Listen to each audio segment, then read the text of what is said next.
Assalamualaikum, me Amreen Arshad. So second year students, how are you all? I hope you all are fine. So आज हम chapter number 2 exercise 2.1 के remaining questions को solve करेंगे, जिसमें question number 11 है. इसमें हमें क्या चीज़ सॉल्व करनी है? शो डैट दीज 4 वर्टिसेस या these 4 points are the vertices of a parallelogram. अब हमें क्या प्रूव करना है कि यहाँ पे जो चारों के चारों जो पॉइंट्स हैं हमारे पास, ये वर्टिसेस हैं पैरेललोग्राम के. अब पैरेललोग्राम क्या होता है स्टूडेंट्स?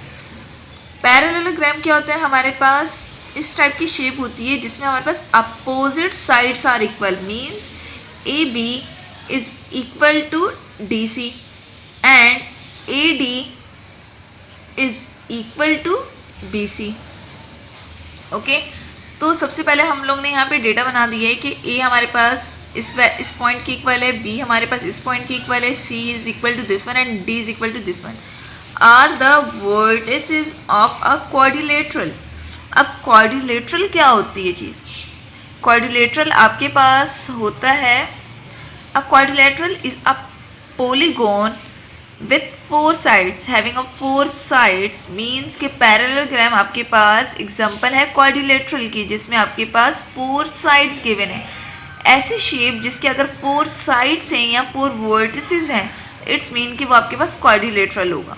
ठीक है, अब क्योंकि हमें इसको पैरेललोग्राम को प्रूव करना है और हमें ये चीज़ पता है, इसकी डेफिनेशन में है कि आपके पास अपोजिट साइड्स इक्वल होती हैं, मीन्स ए बी का जो आंसर होगा वो ही डी सी का भी होना चाहिए और ए डी का जो आंसर है वो ही बी सी का भी आंसर होना चाहिए. इट्स मीन कि अब हमें इनके पॉइंट्स पे क्या यूज़ करना पड़ेगा? Distance formula. तो सबसे पहले हम डिस्टेंस फार्मूला किस पे यूज़ कर रहे हैं? ए डी पे. अब ए डी पे जो फार्मूला यूज़ किया हमारे पास, क्योंकि वैल्यूज़ आपके पास है -3 एंड -8, 2 एंड -6. तो यहाँ पे देखो x2 की वैल्यू क्या है? -2 और उसके बाद x1 की वैल्यू क्या है? -8. एंड इसी तरीके से हम लोग ने y2 और -y1 की भी वैल्यू यहाँ पे पुट कर दी है. अब सिंप्लीफाई किया मीन्स जस्ट हम लोग कैलकुलेशंस यहाँ पे कर रहे हैं, minus minus plus and then ये माइनस का 2 प्लस का 8, इट्स मीन कि 6 + 3 9. इट्स मीन जब हम इनका स्क्वायरिंग करेंगे तो आपके पास ए बी का जो आंसर आ रहा है, क्योंकि इन दोनों को प्लस करने के बाद हमारे पास 117 आ रहा है और 117 आपके पास परफेक्ट स्क्वायर नहीं होता इसका. तो हम क्या करेंगे? इसको एज इट इज़ रहने देंगे. उसके बाद हम क्या ले रहे हैं? बी सी का डिस्टेंस. अब बी सी में भी हम लोग वैसे ही वैल्यूज़ को पुट करेंगे, फार्मूला लगाएंगे और उसके बाद इसको सिंप्लीफाई करेंगे. सही है, सिंप्लीफाई करने के बाद जो आपके पास इसका आंसर आएगा वो आएगा, क्योंकि यहाँ पे 10 का स्क्वायर था, इट्स मीन के 100 और यहाँ पे 1 का स्क्वायर था, इट्स मीन के 1. तो बी सी का जो आंसर है वो क्या है? 101. ठीक है, उसके बाद सी डी का डिस्टेंस निकालेंगे. डिस्टेंस फार्मूला हम लोगों ने यूज़ किया सी और डी के पॉइंट्स पे, और आपको पता है कि जो डी के जो पॉइंट्स होंगे वो x2 और y2 होंगे और जो सी के पॉइंट्स होंगे वो क्या होंगे? x1 और y1. तो इनके प्लेस पे इनकी वैल्यूज़ को पुट किया एंड देन इसको सॉल्व करने के बाद आपको यहाँ पे नज़र आ रहा है कि सी डी किसके इक्वल आ रहा है? √117 के. और आपके पास यही आंसर पहले भी आ चुका है. वो किसका आंसर था आपके पास? ए बी का आंसर था. ठीक है, तो आपको यहाँ से एक चीज़ नज़र आ रही है कि जो सी डी की जो वैल्यू है वही आपके पास किसकी वैल्यू है? ए बी की भी वैल्यू. इट्स मीन कि जो ए बी है वो सी डी की इक्वल है. ठीक है, अब जो आपके पास बी सी का जो आंसर आया है वो ही किसका भी आना चाहिए? ए डी का भी आना चाहिए. तो हम ए डी की वैल्यूज़ को सॉल्व करते हैं. सॉल्व हमने यहाँ पे डायरेक्ट इनकी वैल्यूज़ को पुट किया. वैल्यूज़ पुट करने के बाद क्योंकि माइनस माइनस प्लस हो रहा था और -4 + 3, इट्स मीन के -1 का स्क्वायर और ये 10 का स्क्वायर. यहाँ पे देखो कि कैलकुलेशन बिल्कुल सेम चल रही है यहाँ पे. इट्स मीन कि जो इसका आंसर था वही इसका भी आंसर आएगा. तो यहाँ पे 10 का स्क्वायर था जो कि 100 बना था और -1 का स्क्वायर जो कि +1 बना था. तो यहाँ पे भी 100 + 1, इट्स मीन कि जो आपके पास इसका भी आंसर आएगा वो क्या आएगा? आपके पास ए डी का भी आंसर क्या आया? आपके पास 101 आया. इट्स मीन कि अब क्योंकि अपोजिट साइड्स हमारे पास सेम थी कि ए बी जो कि इक्वल होना चाहिए था सी डी के, तो इन दोनों की वैल्यू सेम है और बी सी इक्वल है ए डी के. इट्स मीन क्योंकि आपकी डेफिनेशन में है कि पैरेललोग्राम की अपोजिट साइड्स इक्वल होती हैं. इट्स मीन कि जो क्वाड्रिलेटरल है आपके पास ABCD वो क्या है आपके पास, parallelogram. It's okay secondary students, अब हम लोग क्वेश्चन नंबर 14 स्टार्ट कर रहे हैं। सबसे पहले हम लोग क्वेश्चन को रीड आउट कर लेते हैं कि हमें क्या डेटा गिवन है। ठीक है, तो vertices ABC of a triangle. Triangle के आपको पता है कि 3 वर्टिसेस होती हैं या 3 साइड्स होती हैं और उनकी वैल्यूज़ हमें गिवन है। A 2,1, B 5,2 and C 3,4 respectively. Find the coordinates of the circumcentre. Coordinates क्या होते हैं आपके पास, x और y की वैल्यूज़ होती हैं। ठीक है, सर्कमसेंटर क्या होता है, इसको हम लोग अभी देख लेते हैं कि सर्कमसेंटर क्या होता है।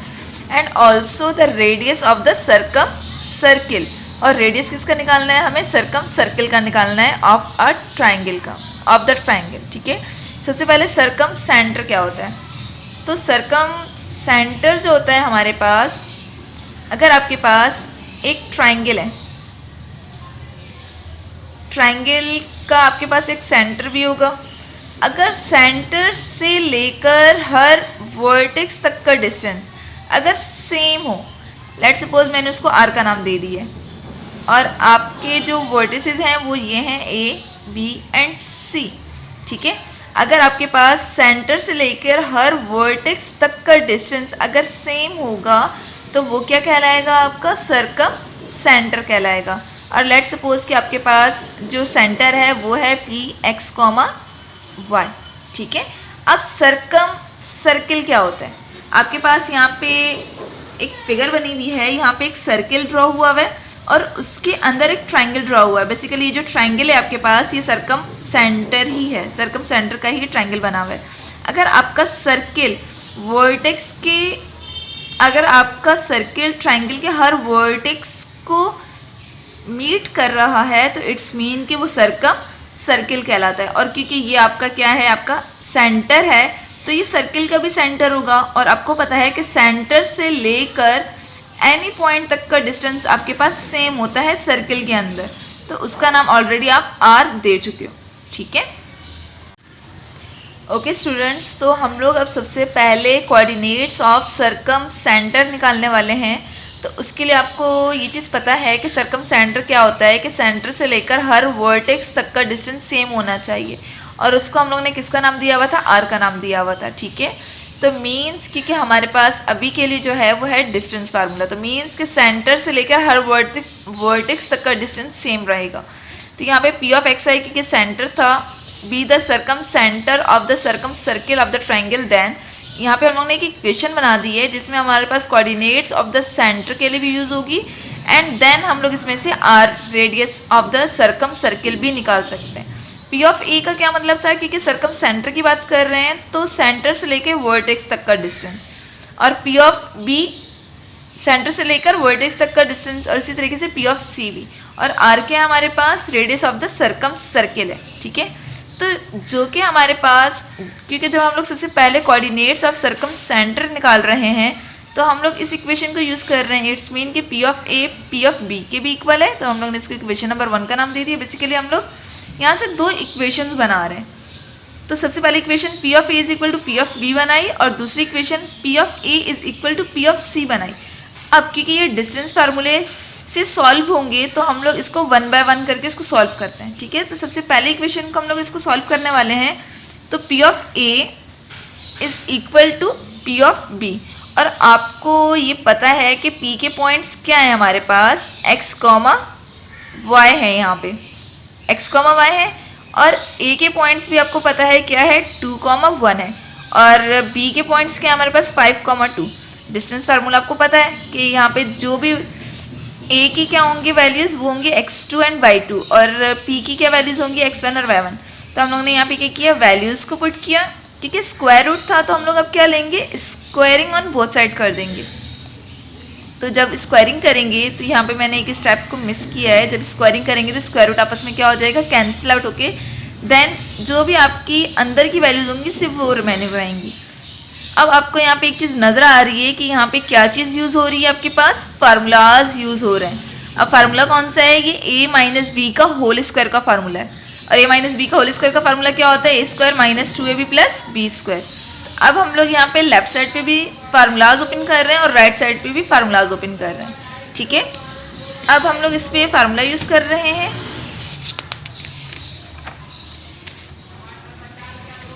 अब यहाँ पे देखो, यहाँ पे मैंने पूरा इसको ओपन किया है। ये ए का square minus 2ab plus B का स्क्वायर प्लस, क्योंकि यहाँ वहाँ पे हमारे पास दो टर्म्स थी, लेफ्ट साइड पे भी दो टर्म्स पे हमारे पास फार्मूलाज ओपन हो रहे थे और राइट साइड पे भी दो टर्म्स पे हमारे पास क्या हो रहे थे, फार्मूलाज ओपन हो रहे थे। तो यहाँ पे हमारे पास 1 का square plus 2a and b means 1y plus y का स्क्वायर, और इसी तरीके से यहाँ पे राइट हैंड साइड पे क्योंकि 5 माइनस एक्स का होल स्क्वायर था, तो 5 का square minus 2ab plus b का स्क्वायर, और जो सेकेंड टर्म थी वो y माइनस y का होल स्क्वायर था, तो 2 का square minus 2ay plus y का स्क्वायर। ठीक है, अब हम इसको सिर्फ सिंप्लीफाई कर रहे हैं। 2 का स्क्वायर होता है 4 माइनस 2 टू ज़ा 4x प्लस x का स्क्वायर प्लस 1, 2 1 ज़ा 2, y प्लस का y स्क्वायर is equal to 25 minus 10x plus x square plus 4 minus 2 2 ज़ा 4y प्लस y स्क्वायर। अब एक चीज़ यहाँ पे हमें ये चीज़ नज़र आ रही है कि यहाँ पे कैंसिलेशन हो रही है। कैंसिलेशन कौन कौन सी हो रही है आपके पास, लेफ्ट साइड पे वाई स्क्वायर पॉजिटिव और राइट साइड पे भी क्या है हमारे पास वाई स्क्वायर पॉजिटिव है, तो हम लोग ने क्या कर दिया, डायरेक्ट कैंसिल आउट कर दिया। अब चाहो तो आप पहले सारी वैल्यूज एक तरफ करके उसके बाद कैंसिल आउट भी कर सकते हो। ठीक है, यहाँ पे लेफ्ट साइड पे एक्स स्क्वायर पॉजिटिव था, यहाँ पर भी एक्स स्क्वायर पॉजिटिव है राइट साइड पे, तो डायरेक्ट यहाँ पे कैंसिल आउट हो गया। 4 पॉजिटिव है, यहाँ पे 4 पॉजिटिव है, तो जो चीज़ कैंसिल आउट हो रही है वो हम लोग ने उसको कैंसिल आउट करके अपने इक्वेशन को सिंप्लीफाई कर दिया। अब जो रिमेनिंग टर्म्स हैं हमने वो लिखी और उसके बाद इन सारे टर्म्स को एक तरफ लेके चले सही। अब हम इसको सिर्फ सिंप्लीफाई कर रहे हैं सही। अब यहाँ पे जो हमारे पास इक्वेशन बन रही है वो ये बन रही है माइनस 4x प्लस का 10x, क्योंकि यहाँ पे भी x है यहाँ पे भी x है, तो इनको सिंप्लीफाई करके 6x लिख देंगे। माइनस 2y प्लस का 4y, इसको भी सिंप्लीफाई करके लिख देंगे और इसको भी। अब इसमें से जो चीज़ कॉमन निकल रही है इसको कॉमन निकाल के इसको सिंप्लीफाई कर दें, तो जो आपकी इक्वेशन रिमेनिंग बन रही है वो इक्वेशन का नाम हम लोग ने ए दे दिया। ठीक है, अब इससे फर्दर ये सॉल्व नहीं हो सकती। उसके बाद हमारे पास इक्वेशन नंबर 2 थी जो कि P A is equal to P C था। अब पी ए क्योंकि हमारे पास ऊपर भी यूज़ हो चुकी है तो सेम मेथड से यूज़ करना है, इसको भी सेम मेथड से इसको लेके चलना है। तो ये 2 माइनस एक्स का स्क्वायर, क्योंकि पी ए के ऊपर हम लोग डिस्टेंस फार्मूले को यूज़ कर रहे हैं और पी सी के ऊपर भी डिस्टेंस फार्मूला यूज़ कर रहे हैं, तो यहाँ पे हम लोग ने इसकी वैल्यूज़ रख दी। पी सी के अंदर सी की जो वैल्यूज़ होंगी वो x2 और y2 होंगी और जो p की होंगी वो x1 y1 होंगी। ठीक है, तो c में 3 माइनस एक्स का स्क्वायर प्लस 4 माइनस y का स्क्वायर। अब सेम मेथड लेके चलना है कि सबसे पहले हमें क्या करना है, स्क्वायरिंग ऑन बोथ साइड करनी है। स्क्वायरिंग करने से क्या होगा कि रूट कैंसिल आउट हो जाएगा और रिमेनिंग जो टर्म्स होंगी वो आ जाएंगी। उसके बाद लेफ्ट साइड पे भी और राइट साइड पे भी आपके फार्मूलाज ओपन हो रहे हैं, मीन्स a माइनस बी का होल स्क्वायर का फार्मूला ओपन हो रहा है। आपने इन दोनों पे फार्मूलाज ओपन करने हैं, ठीक है, और इसको सिंप्लीफाई करना है। अब जो चीज़ कैंसिल आउट हो रही है पहले इसको कैंसिल आउट करेंगे। लेफ्ट साइड पे एक्स स्क्वायर पॉजिटिव है, राइट साइड पे वो चीज़ हो रही है, तो कैंसिल आउट। वाई स्क्वायर आपके लेफ्ट साइड पे भी पॉजिटिव है और राइट साइड पे भी पॉजिटिव है, तो ये भी कैंसिल आउट हो जाएगा। अब जो रिमेनिंग टर्म्स रहेंगी वो ये वाली रहेंगी। अब इसी तरीके से जिस तरह हम लोगों ने पिछले इक्वेशन को सॉल्व किया था और इसको भी ऐसे ही सॉल्व करेंगे कि सारी टर्म्स को हम लोग पहले एक तरफ लेकर आएंगे और देन जो सिंप्लीफाई हो रहा होगा उसको सिंप्लीफाई करेंगे। ठीक है,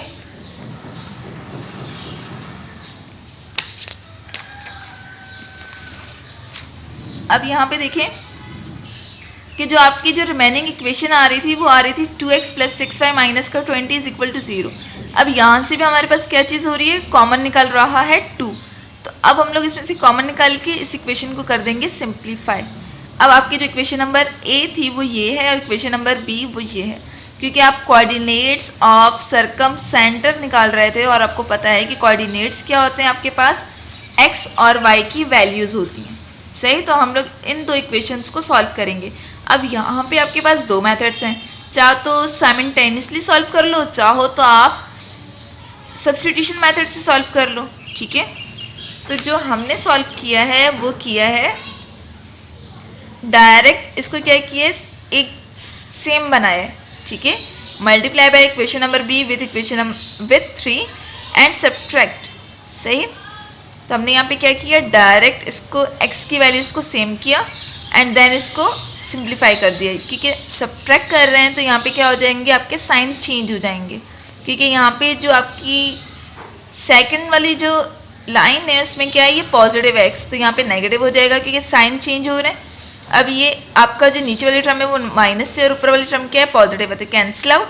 अब यहाँ पे इसको सिंप्लीफाई कर देंगे और यहाँ पे इसको सिंप्लीफाई कर देंगे, माइनस का है और ये प्लस का है, तो प्लस माइनस का आपके सिंप्लीफाई होके प्लस 18 आ जाएगा, प्लस का 18 वहाँ पे जाके माइनस का 18, एंड देन आपके पास माइनस माइनस कैंसिल आउट होके y इज इक्वल टू की 8 यहाँ पे मल्टीप्लाई में था और यहाँ पे आके डिवाइड में चला जाएगा, तो ये कैंसिल आउट होके 9/4 आ जाएगा।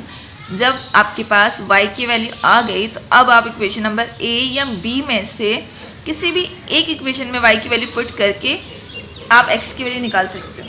तो जो मैंने इक्वेशन नंबर a में पुट किया y इज इक्वल टू 9/4, तो इक्वेशन नंबर a आपकी ये रही। इक्वेशन नंबर a में आपकी y की जगह पे इसकी वैल्यू पुट की, इन दोनों का एलसीएम लिया क्योंकि दोनों कांस्टेंट नंबर से एलसीएम लिया। एलसीएम लेने के बाद इसको सिंप्लीफाई किया क्योंकि ये माइनस का था, वहाँ पे जाके पॉजिटिव बन जाएगा और यहाँ पे 3x इज इक्वल टू 39/4 हो जाएगा क्योंकि 3 यहाँ पे मल्टीप्लाई में, यहाँ पे आके डिवाइड में, और ये कैंसिल आउट होकर 13/4 आ जाएगा। मीन्स यहाँ पे x की वैल्यू निकल आई। इट्स मीन कि जो आपने कोऑर्डिनेट सर्कम सेंटर के निकालने थे वो ये निकले, x की वैल्यू आपकी 13/4 आ गई और y की वैल्यू क्या आई, 9/4 आई। आपने एक पार्ट तो उसको सॉल्व कर दिया कोऑर्डिनेट्स ऑफ सर्कम सेंटर का। अब उसके बाद हमने क्या निकालना था, radius of the circum circle निकालना था। और आपको इक्वेशन याद होगी कि हमारे पास चारों चीज़ें इक्वल थी, P of A is equal to P of B is equal to P of C is equal to R. सही, तो हम लोग radius is equal to P of A ले रहे हैं, आप चाहो तो पी ऑफ बी और पी ऑफ सी भी ले सकते हो, कोई एक लेके उसको सॉल्व कर लो, ठीक है, क्योंकि इस पर क्या हमारे पास यूज़ हो रहा था, डिस्टेंस फार्मूला यूज़ हो रहा था। सही है, तो p की जगह पे वहाँ पे x, y था और x, y की हम लोग ने वैल्यूज़ निकाल ली हैं। तो अब डायरेक्ट क्या करना है, आपने उसकी जगह पे उनकी वैल्यूज़ पुट करनी है। p की वैल्यूज़ निकल चुकी हैं और a की वैल्यू आपको ऑलरेडी गिवन थी, ठीक है। तो 2 - 13/4, 1 - 9/4। अब इनको सिंप्लीफाई करना है, मीन्स इन दोनों का एलसीएम लेना है। एलसीएम लेने के बाद इसको सिंप्लीफाई करने के बाद आपका स्क्वायरिंग है, स्क्वायरिंग लेने के बाद सिर्फ यहाँ पे 50/16 आ रहा है और आपको पता है कि 16 परफेक्ट स्क्वायर में आता है, तो हमने क्या किया, दोनों के रूट्स अलग अलग कर दिए।